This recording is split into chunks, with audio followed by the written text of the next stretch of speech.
Good afternoon, friends. I think you will be surprised to know there are two types of milk.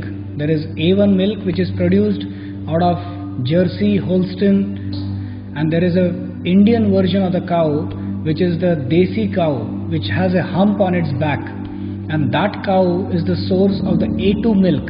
And this A2 milk is the milk which the rishis, the munis, the saints, and the greatest people of mankind ever have taken it, so that their brain gets nourished and so many wonderful things happen in their life.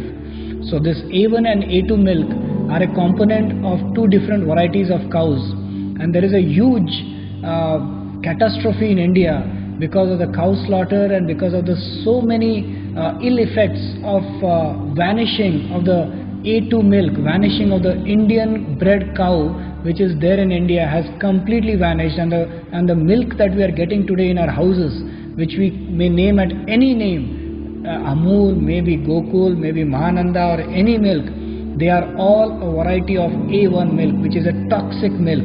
I am a cardiologist, I am practicing in Mumbai, and it makes me responsible to tell all these wonderful people watching this video, to tell about what this milk is and how toxic it is for this particular human race.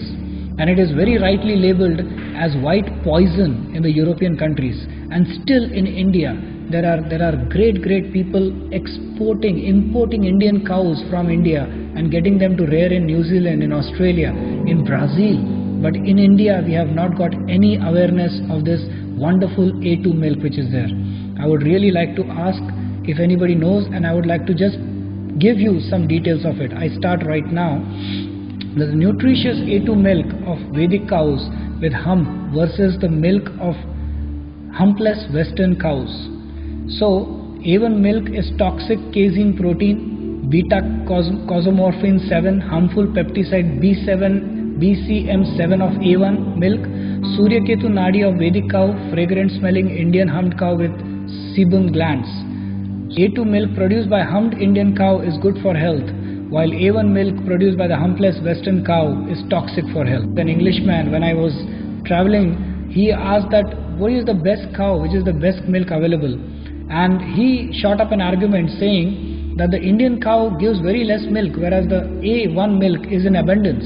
So I laughed at him and said that it is not a matter of the daily consumption of milk that you calculate, but it is the yearly consumption that we really have to look at. And an Indian cow milks 3 times a year, whereas a Western cow milks only once a year. So if you calculate on an average, the A2 milk will always be in abundance because of the production of it 3 times in a year. This is a question of perception and simple maths, unfortunately, which the Indian people are not aware of. The Agnihotra ghee, that is whenever we perform the Agnihotra sacrifice, it is always the A2 ghee that is put up and that is used. The A1 ghee is considered as toxic actually. Our ancient scriptures written by seers state that the humped Indian cow has a unique Suryaketu nadi on her back. आपने देखा होगा कि एक hump जो होता है काऊ के ऊपर, वहाँ पर सूर्यकेतु नाड़ी होती है जो सूर्य की किरणों को अपने अंदर सीमित करती है. इसीलिए the cow milk, if you ever have a look at that, it is yellow in color. That's why, because of the content of the Surya, the greatness of the Surya rays which it accumulates by the Suryaketu nadi, and we drink that beautiful milk which nourishes our whole body like a mother. She nourishes us. Similarly, the gomutra of urine of a cow has good effect only if the urine is from a humped cow. The urine produced by a humpless cow is toxic. So gomutra drinking cow's urine as an elixir, vadakayal. The various problems associated with humpless cow's toxic A1 milk are, I am just citing them one by one: autism, behra hona, diabetes type 1, sudden death syndrome in infants, ulcerative colitis, cardiac problems, multiple sclerosis,